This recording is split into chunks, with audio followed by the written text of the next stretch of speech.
नारद जी महाराज ने आकर के भगवान से कहा कि ठाकुर जी अब आप ब्रज में ही लीला करते रहेंगे कि आगे की द्वारिका लीला, मथुरा लीला ये सब कैसे होंगी? ठाकुर जी बोले, सांची पूछो नारद, तो मैं भूल चुका हूं कि मैं परमात्मा हूं, मैं भूल चुका हूं कि त्रिलोकी स्वामी हूं। आप सब देवता मंत्रणा करके कुछ ऐसा व्यवस्था करो ना कि कोई और संभाल ले वैकुंठ को, कोई और कर ले आगे की लीला। मैं इन ब्रजवासियों के बगैर रह नहीं पाऊंगा, और मैं तो फिर भी चला जाऊंगा क्योंकि मैं परमात्मा हूं, मेरे अंदर मोह नहीं है। पर ये ब्रजवासी, इनको तुमने झूठे को जाकर अगर बोल दिया ना कि श्री कृष्ण जा रहे हैं, इनके प्राण निकल जाएंगे। मुझे जाता हुआ देखना तो इनके लिए सबसे बड़ा दुर्भाग्य होगा। नारद जी ने बैठ करके भगवान से बहुत देर चर्चा की और ठाकुर जी से कहा, नाथ आपको आना पड़ेगा और कोई उपचार नहीं।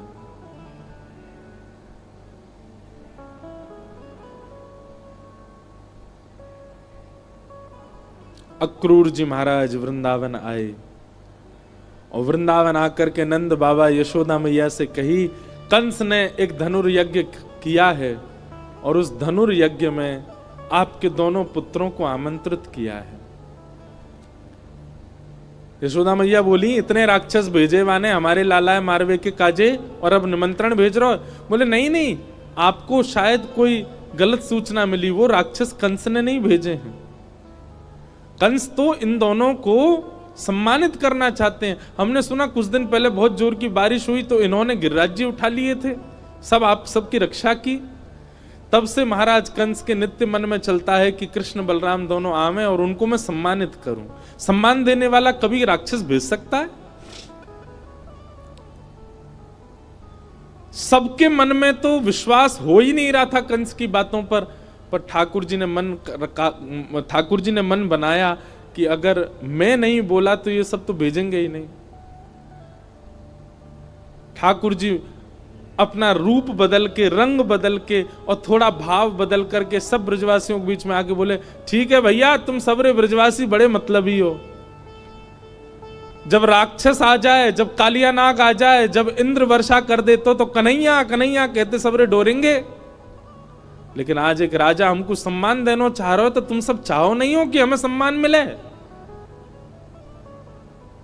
इस बात को सुन के सब ब्रजवासी मौन हो गए। ठाकुर जी ने पत्थर रख के ये बात कही।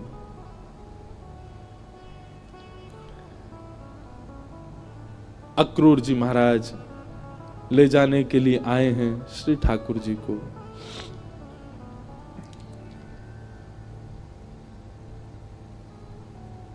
गोपियां, गोप ग्वाल, ब्रज के सब ब्रजवासी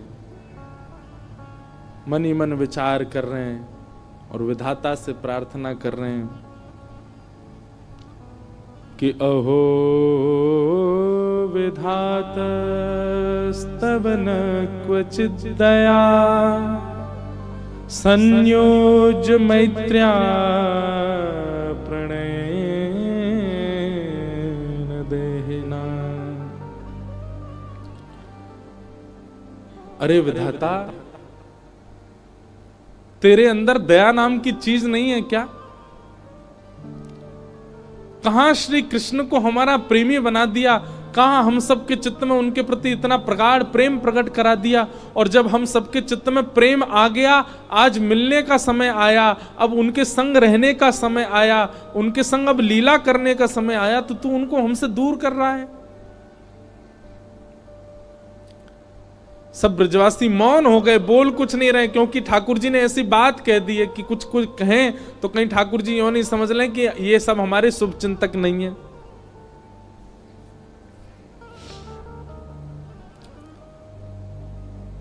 सब ब्रजवासी आज अपने घर नहीं गए, नंद भवन के द्वार पर बैठे हैं और पूरी रात सब सूर्य नारायण से प्रार्थना कर रहे हैं, हे सूर्य नारायण, आप कल उदित मत होना, क्योंकि आपके उदित होते ही लाला हमें छोड़ के चलो जाएगो। रात में यशोदा मैया श्री ठाकुर जी को अंग से लगा करके सो रही है, लिपट के सोते हैं मैया से।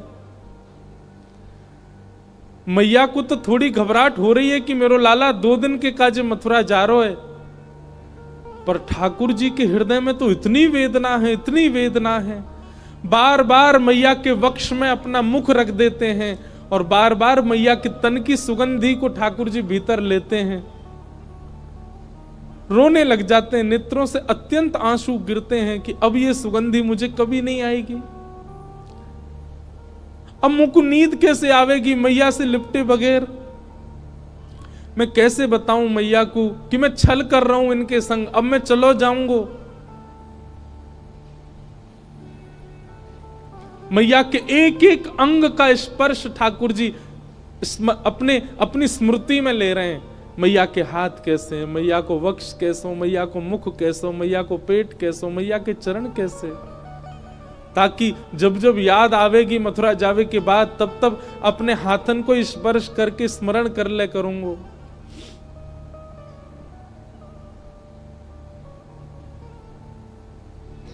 मैं एक बात अभी कह रहा था पिछली कथा में, गोपियों का विरह सबने सुना, ब्रजवासियों का विरह सबने सुना, वृंदावन का विरह सबने सुना, हमारी किशोरी जी का विरह भी सबने सुना, पर श्री कृष्ण का विरह किसी ने नहीं सुना।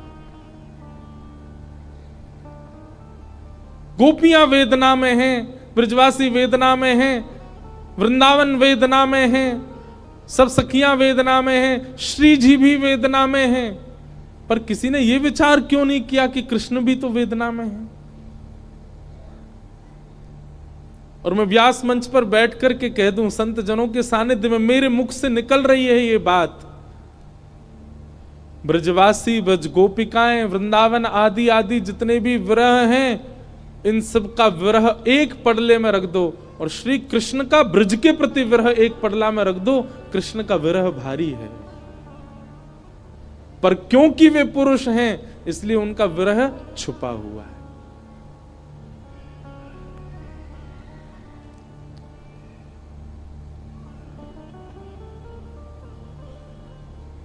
ठाकुर जी कैसे संभाल रहे हैं बंधुओं, देखो, पीड़ा चित्त में होना और वही पीड़ा मुख पे आ जाना ये एक सामान्य विरह है, पर पीड़ा चित्त में होना और मुख पे ना आने देना ये एक विशेष विरह है जो श्री कृष्ण का है।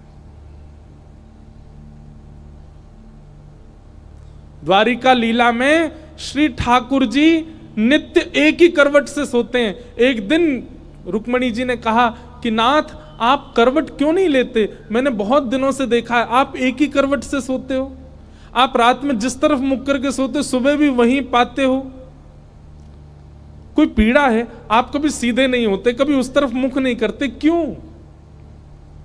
ठाकुर जी कहते हैं रुक्मणी, उस तरफ वृंदावन है, द्वारिका से 1500 किलोमीटर दूर है वृंदावन आज की डेट में, और जिस द्वारिका में ठाकुर जी रहते थे वो तो समुद्र में थी, और 2000 किलोमीटर मान लो। ठाकुर जी उस दिशा में चलते नहीं है, उस दिशा की ओर खड़े नहीं होते ज्यादा देर तक जिस दिशा में वृंदावन है। कितना विरह, कितनी याद आती है ठाकुर जी को वृंदावन की।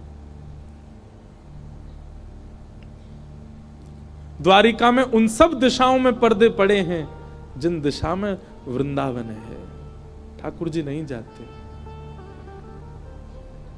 सह लेते हैं। आज सुबह सुबह ठाकुर जी यशोदा मैया ते पहले उठ गए और उठ के स्वयं ही स्नान कर लिया। क्यों? क्योंकि अब मैया के ज्यादा स्नेह को मैं आस्वादन करूंगा तो मैं जा नहीं पाऊंगा। मैया उठी, आज आश्चर्यचकित है गई, बोले लाला तू नहा लियो? ठाकुर जी बोले हाँ मैया। तेने अपने आप श्रृंगार कियो? अपनो श्रृंगार नहीं किया, ठाकुर जी ने केवल एक तिलक धारण किया है, एक माला पहनी है बस, और आज ज्यादा विशिष्ट श्रृंगार में नहीं है। बोले मैया मैं जल्दी जल्दी मथुरा जाऊंगा तो फिर जल्दी जल्दी आऊंगा ना, या हमारे मोह लगी, तू तो सो रही है तो सोंदा हूं, मैं जल्दी नहा लियो मैया।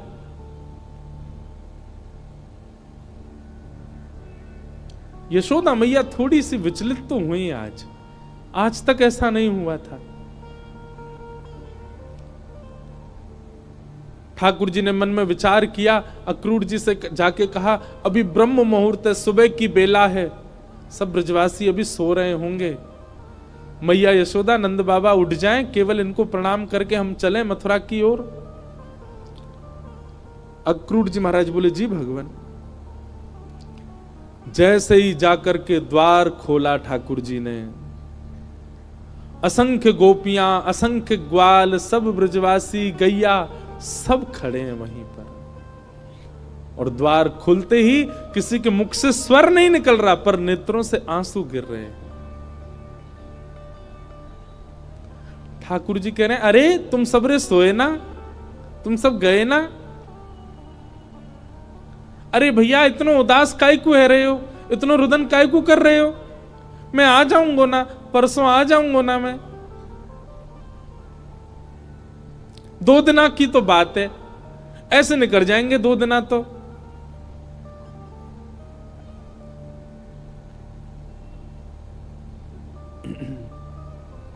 देखे बिन कान्हा जब मन नाही माना,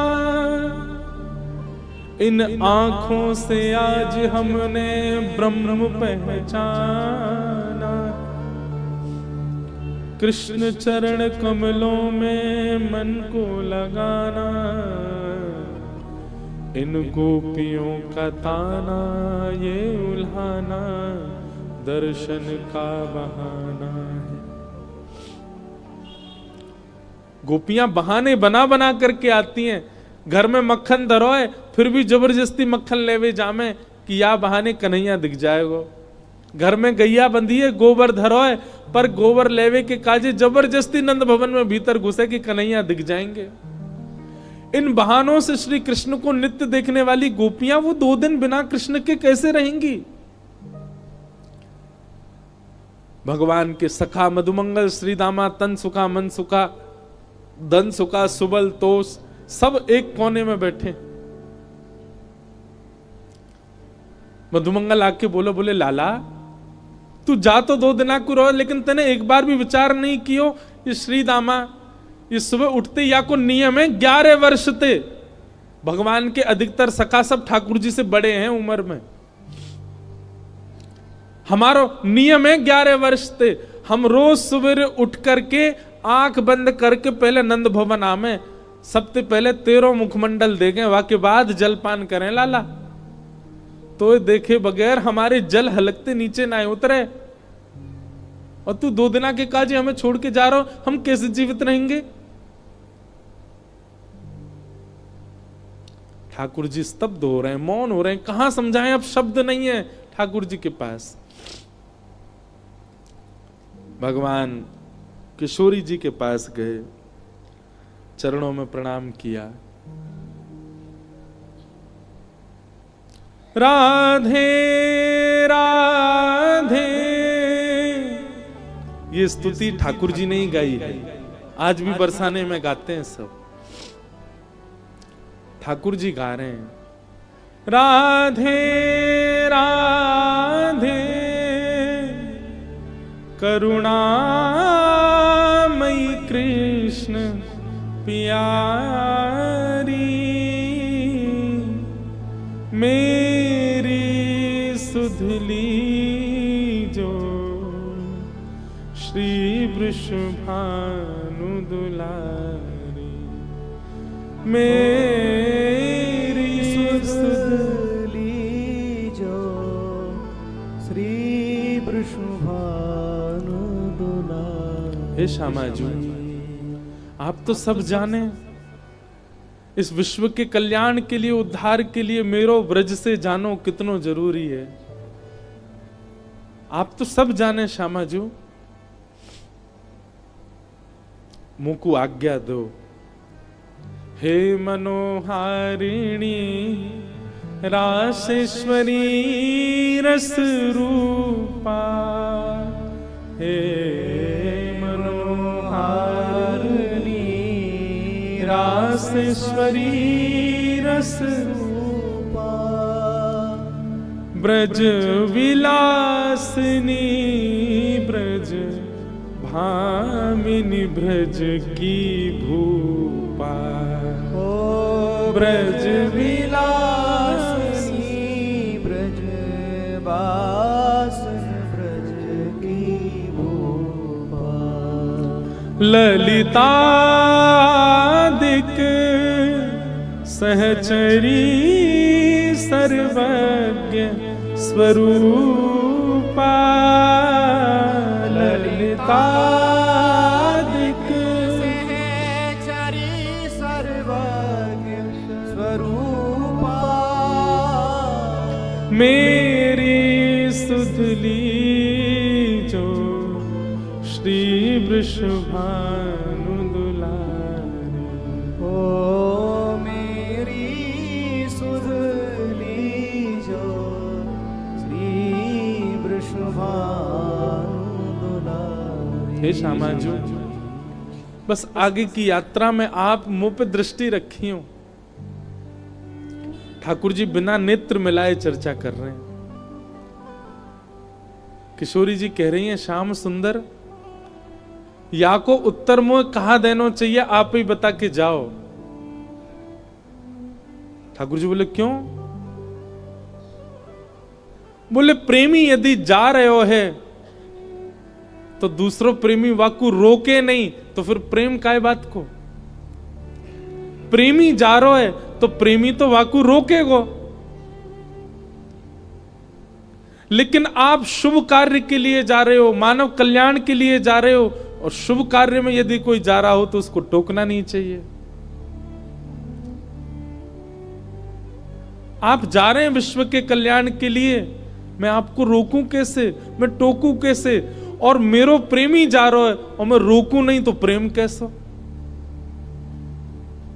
मुझे कहा करना चाहिए श्याम सुंदर, आप बता के जाओ। आपको आज्ञा दे दूं तो फिर मैं प्रेमी कैसी, जो अपने प्रेमी को दूर जावे की आज्ञा दे रही हूं? मैं टोक दूं, रोक दूं तो शुभ कार्य में टोक लग जाएगी। और मैं कछु ना कहूं तो प्रेमी जा रहा, और मैं कछु ना कहूं तो फिर प्रेम कैसा? मैं कहां कहूं, मुझे कहां उत्तर देना चाहिए? हे श्याम सुंदर बता के जाओ। ठाकुर जी कुछ नहीं बोले, बस चरणों की ओर देखते रहे किशोरी जी की, और रथ में विराजमान हो गए। निर्वाक हैं, निरुत्तर हैं, निरशब्द हैं। रथ जैसे ही आगे बढ़न लगो, सब ब्रजवासियों के नेत्र सजल हो गए। नेक दूर गयो। यहां अक्रूर जी ने इतनी देर में यशोदा मैया को सब सच बता दिया था। मैया, जे तुम्हारो लाला ना है, जे देवकी को लाला है। कंस से रक्षा के लिए 11 वर्ष पूर्व वसुदेव जी इस बालक को लेकर के आपके पास आ गए थे, और आपकी बालिका ले जाकर के कंस को दी थी, जो कि अष्टभुजी देवी बन गई थी। अब जे लाला अपनी जन्मदात्री मैया के पास जा रहा हो, मैया है सके कि अब लौट के नहीं आवे। आप कृपा करो। अक्रूर जी को नहीं बताना चाहिए था यशोदा मैया को, पर उन्होंने बता दिया। मैया को तो रक्त ठंडो पड़ गयो, पैर के नीचे से जमीन खिसक गई।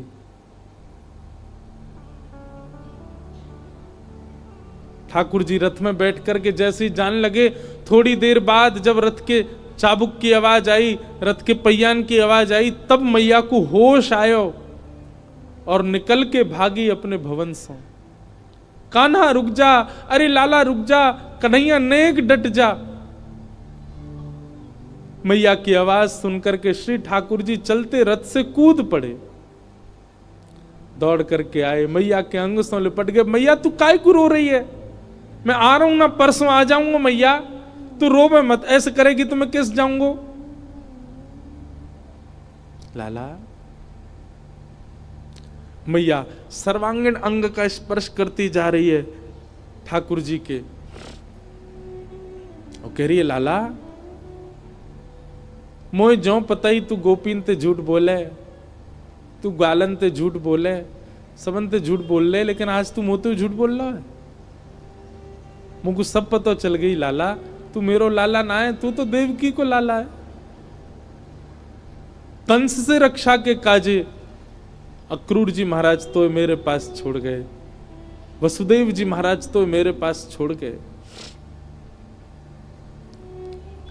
11 वर्ष 56 दिना तक मैंने तेरो पालन पोषण कियो, मक्खन खावे के काजे तो को छड़ी दिखाई, उखल में बांध दियो, कभी तेरे पीछे छड़ी लेकर के भागी, कभी तेरो कान मरोड़ दियो, कभी तेरो हाथ जोड़ते पकड़ लियो लाला, ऐसो कोमल सो मेरो लाला। आज मुझको ग्लानी है रही, मैंने क्यों कियो ये सब? नाय मैया, तू मेरी मैया है, तू सब कर सके, तू को सबरो अधिकार है, तू अबई मोको मार ले मैया, तू को सब अधिकार है मैया, मैं तेरो ही तो हूं। लाला तेने बहुत प्रेम दियो मोको, तेने बहुत स्नेह दियो मोको, पर मैं इतनी निष्ठुर नहीं हूं कि एक मैया के प्रेमास्पद को हमेशा के लिए अपने पास रख लूंगी। मैं भी तो मां हूं, मैं भी तो समझूं कि बालक के बिछुड़वे को कष्ट कहा हुआ, आज समझ रही हूं।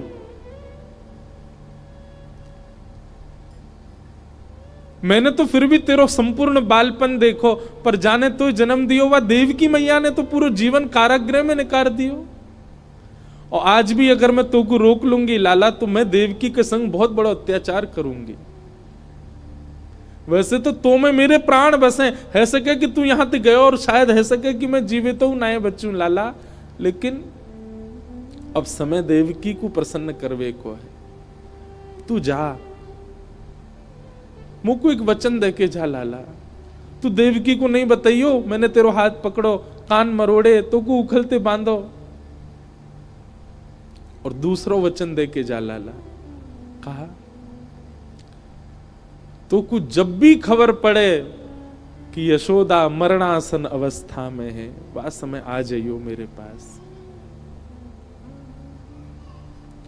तो को निहार लूंगी, तो को देख लूंगी लाला, तो चैन ते प्राण चले जाएंगे मेरे।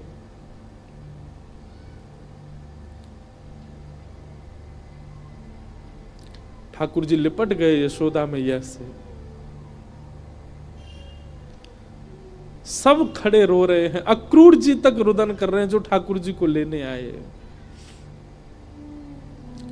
ठाकुर जी बोले मैया तू ब्रजवासी ने मत बताइयो ये बात, ये सब प्राण त्याग देंगे अपने, इन्हें तू यहीं रहने दियो कि मैं परसों आ जाऊंगा। और मैया तू अपना ध्यान रखियो, मैं आ जाऊंगा जल्दी। चरणों में प्रणाम करके जैसे श्री कृष्ण मुड़े हैं रथ की ओर, यशोदा जी मूर्छित हो गए। ठाकुर जी ने गोद में भर लिया, सब ब्रजवासियों से कहा मैया को संभालो। सब ब्रजवासी संभालने लगे। बार बार ठाकुर जी मन में विचार करें मैं नहीं जाऊं, पर ब्रह्मांड दिखाई देवे, त्रिलोकी दिखाई देवे, द्वारिका दिखाई देवे, जीव उद्धार दिखाई देवे, हम मानवन को कल्याण दिखाई देवे, गीता को उपदेश दिखाई देवे, महाभारत को युद्ध दिखाई देवे, अर्जुन पे कृपा दिखाई देवे। इन सब के आगे ब्रज का प्रेम तोलने का विषय नहीं है, पर अगर ये प्रेम को त्याग नहीं कियो तो वो सब नहीं है पाएगा। कलयुग में सब लोग प्रेम जानने वाले समझने वाले नहीं हैं, सब स्वार्थ से मेरी भक्ति करेंगे। ऐसे स्वार्थियों के लिए भी मुझे कुछ ज्ञान तो देना पड़ेगा।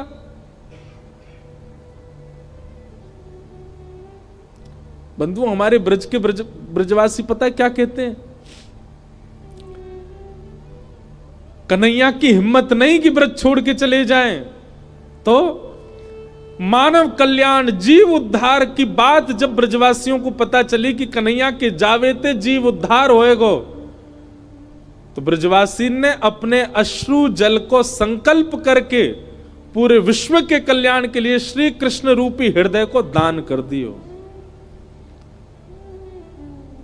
जैसे दान किया जाए अपनी बहुमूल्य वस्तु को, ऐसी ब्रजवासी ने अपने अश्रु जल को हाथ में लेकर के पूरे विश्व के कल्याण के लिए कि जाओ पूरा विश्व अपना कल्याण कर लो, इनकी वाणी सुन के, इनकी लीला सुन के, इनके वचन सुन करके सब लोग तृप्त है जाओ, वैकुंठ और स्वर्ग के गामी बन जाओ। वैसे तो हमारे प्राण बसे इनमें, पर इनके जावे से यदि सबको कल्याण है जाए तो हम सब इनको भेज नहीं रहे हैं, इनको दान कर रहे हैं आप सबन के उद्धार के लिए।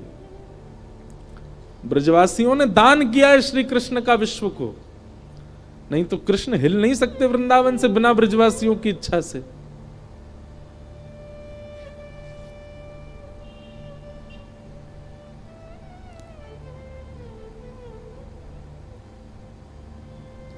सब देख रहे हैं रथ की ओर। मधुमंगल श्रीदामा चर्चा कर रहे हैं, बोले सुन देखियो लाला अभी आवेगो वापस, वो हमारे बिना रह ही ना पावेगो। इतनो स्नेह इतनो प्रेम जो वाकू दे दियो, जा ही ना पावेगो।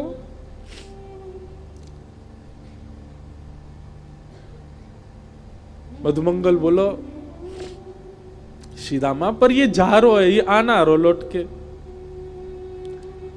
आज हमें लाला पे संशय ना है रो, हमें अपने प्रेम पे संशय है रो कि क्यों ना आ रो जी लौट के। रथ दिखता रहा खड़े रहे, ध्वजा दिखती रही खड़े रहे, और जैसे ही रथ दिखना बंद हुआ, ध्वजा दिखनी बंद हुई, नहीं आए ठाकुर जी लौट के। असंख्य ब्रजवासी वहीं मूर्छित हो गए ठाकुर जी को बिना देखे। नंद बाबा बोले अरे मधुमंगल श्रीदामा, ए भैया ये कहा कर रहे हो, देख परसों आ जाएगा लाला, ये देख सब मूर्छित है गए, जल्दी जा संभालो। सब ब्रजवासी इनको लगायो, कोई जल लेके आ रहा हो, कोई जल पान करा रहा है, गोपी इनको ले ले करके घर की ओर भाग रहे हैं। ऐसी विरह वेदना सबके चित्त में है रही है। अरे केवल मानवों की बात नहीं है, गौशाला में बंदी 9 लाख से अधिक गैया, वो उनके बछड़ा भी दूध नहीं पी रहे हैं आज, उनकी बछिया भी आज दूध नहीं पी रही है। सब केवल अपने कान उठा के श्री कृष्ण को खोज रहे हैं। बंधुओं एक बात कहूं आपसे, लिख लीजिएगा, बद्रीनाथ आपको मुक्ति दे सकता है, जगन्नाथ आपको महाप्रसाद देंगे, द्वारिका आपको सुख देगा, रामेश्वरम आपको पुण्य देगा, वृंदावन केवल विरह दे सकता है। केवल विरह है वृंदावन के पास, केवल प्रेम है वृंदावन के पास। पुण्य की कामना से वृंदावन मत जाओ, वैकुंठ की प्राप्ति की कामना से वृंदावन मत जाओ। वृंदावन केवल विरह समेटे हुए है अपने अंदर।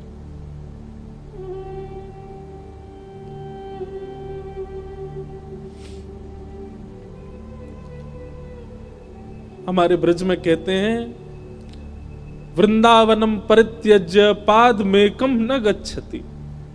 श्री ठाकुर जी वृंदावन छोड़ के एक पग भी बाहर नहीं रखते।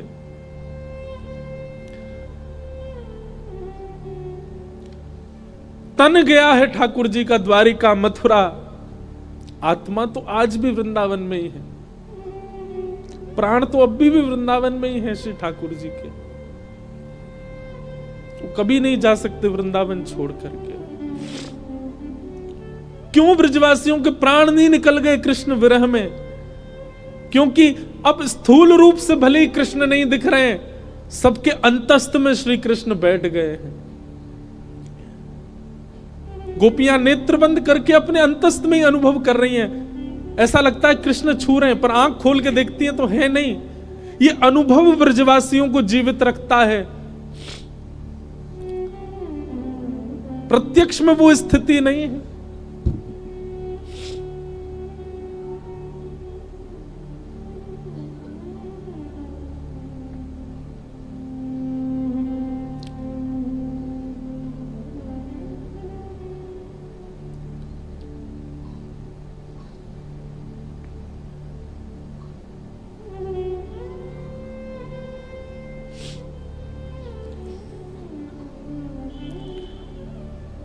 ठाकुर जी मथुरा पहुंचे। मथुरा आकर के श्री ठाकुर जी ने कुबला पीड़ हाथी का वध किया। अब ठाकुर जी की लीला में आपको ऐश्वर्य ज्यादा दिखेगा, क्योंकि प्रेमी श्री कृष्ण तो वृंदावन ही रह गए। ऐसा भी कहूं कि ठाकुर जी का स्वभाव वृंदावन में रह गया, अब प्रभाव आगे आ रहा है। वो चंचलता, वो मधुरता, वो प्रियता, अब सब ठाकुर जी ने उसको गौड़ कर लिया। अब ठाकुर जी परब्रह्म की भांति लीला कर रहे हैं, मानो अपने परब्रह्मत्व पर ही ठाकुर जी को क्रोध आ रहा है कि मैं क्यों हूं जिसके कारण मुझे ब्रज छोड़ना पड़ा। कुबल्या पीड़ हाथी का वध कर दिया, जितने मल्ल थे कंस के कंस के रणभूमि में सबको मार दिया ठाकुर जी ने। और 50 सिड्डी ऊपर बैठे हुए कंस को देखा, एक छलांग मार करके ठाकुर जी उसके पास पहुंच गए, दोनों भुजाओं में कंस को उठा करके पृथ्वी पर पटक दिया, गिरते ही कंस के प्राण निकल गए। भगवान तुरंत कारागृह की ओर दौड़े। बंधु एक बात कहूं, ठाकुर जी का एक खेल है, विरह और संयोग, संयोग और वियोग।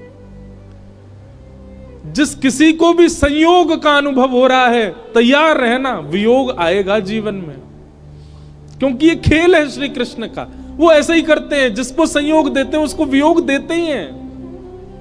और जो कोई भी रुदन कर रहा है, जिसके भी चित्त में वियोग, जिसके भी जीवन में वियोग है, परेशान मत होना, एक दिन संयोग होगा। 11 वर्ष 56 दिन पहले छोटी से एक दिना के ठाकुर जी मैया को छोड़ के चले गए, उनको वियोग दे दिया। कहां तो इतना बड़ा संयोग दिया कि उनके गर्भ से प्रकट हुए, और गर्भ से प्रकट होते इतना बड़ा वियोग दे दिया कि मैया रोती विलखती छोड़ गए। 11 वर्ष 56 दिन तक मैं किसका पक्ष लूं, यशोदा जी का या देवकी का? देवकी मैया रोज कारागृह में खिड़की पे खड़ी हो जाती है, ऊपर साधन नहीं है तो जबरदस्ती घड़े पे घड़ा रख के या कोई ऐसी व्यवस्था करके खिड़की के ऊपर खड़ी हो जाती है, और वहां से वृंदावन से आने वाले लोगों को बुलाती है। बोले सुनो, कहां ते आ रहे हो? बोले हम तो वृंदावन ते आ रहे हैं। अच्छा, तुमने वृंदावन में कुछ देखो? अरे बड़ी सुंदर लता गुल्म, यमुना जी, ऐसी रेणु, ऐसी गैया, ऐसे गोप ग्वाल। देवकी मैया बोले सबसे सुंदर कहा है वृंदावन में? मैया सबसे सुंदर तो यशोदा को लाला है। अरे मैया कैसो चले, कैसी बात बनावे, कैसे नैन मटकावे, वाक्य अंदर तो ऐसी सुगंधी आवे। अरे हम तो सांची पूछो, हम तो भैया देखवे जामे। द्वार वहीं खिड़की पे खड़ी खड़ी देवकी रुदन करती है, मैं कब देखूंगी अपने लाला को? काश इन्होंने यशोदा की लाला की जगह एक बार कह दिया हो तो देवकी को लाला। उनका विरह कम नहीं है। 11 वर्ष 56 दिन कहां ब्रजमंडल में इतना आनंद, इतना सुख, इतने उत्साह। कई लोग मुझे बोलते हैं ठाकुर जी क्यों, कितना बुरा किया ठाकुर जी ने ब्रजवासियों के साथ। ठाकुर जी को देवकी का विरह दिखाई दे रहा है। जहां लाखों नर नारी आनंद कर रहे थे, वहीं एक कारागृह में बैठकर के सिसक सिसक के रो रही है देवकी। पता चला जब देवकी को कि मेरे लाला ने गिरिराज जी उठाए हैं, 7 दिन तक अन्न जल नहीं पाया, केवल जल पी करके व्रत कर रही है कि मेरे लाला स्वस्थ रहे, मेरे लाला को कोई पीड़ा नहीं हो। जैसी पता चलती कोई राक्षस वृंदावन चलो गयो है, देवी की मैया उसी समय तप में बैठ जाती।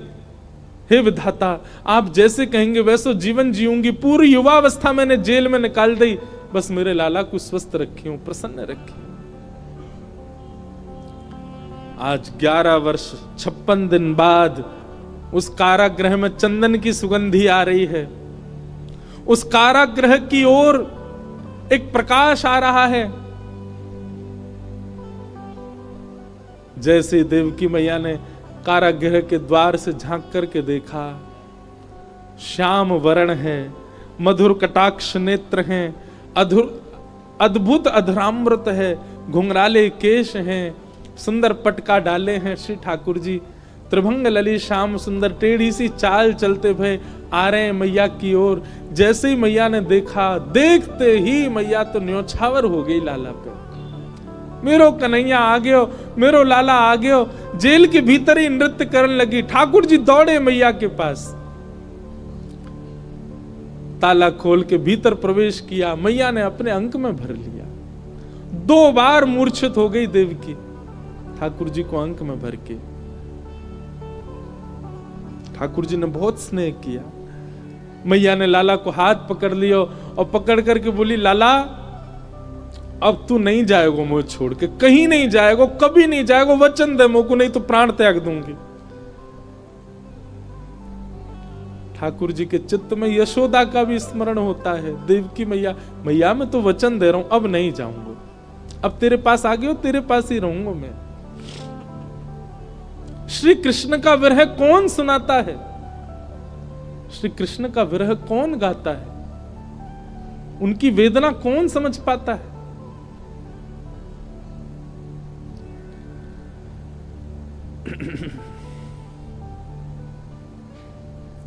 ठाकुर जी ने अपने नाना उग्रसेन को मथुरा का राजा बनाया और माता पिता से आज्ञा मान करके बोले, पिताजी अब मैं अध्ययन की इच्छा है मेरे चित्त में, आपकी आज्ञा हो तो मैं पढ़ने जाऊं। वसुदेव देवकी की आज्ञा से श्री ठाकुर जी सांदीपनी गुरुकुल अवंतिका उज्जैन पढ़ने के लिए गए और वहां सांदीपनी उपाध्याय के यहां श्री ठाकुर जी ने संपूर्ण शिक्षा ग्रहण की। वहीं ठाकुर जी को सुदामा नाम के मित्र मिले। लौट करके भगवान आए, उद्धव जी महाराज को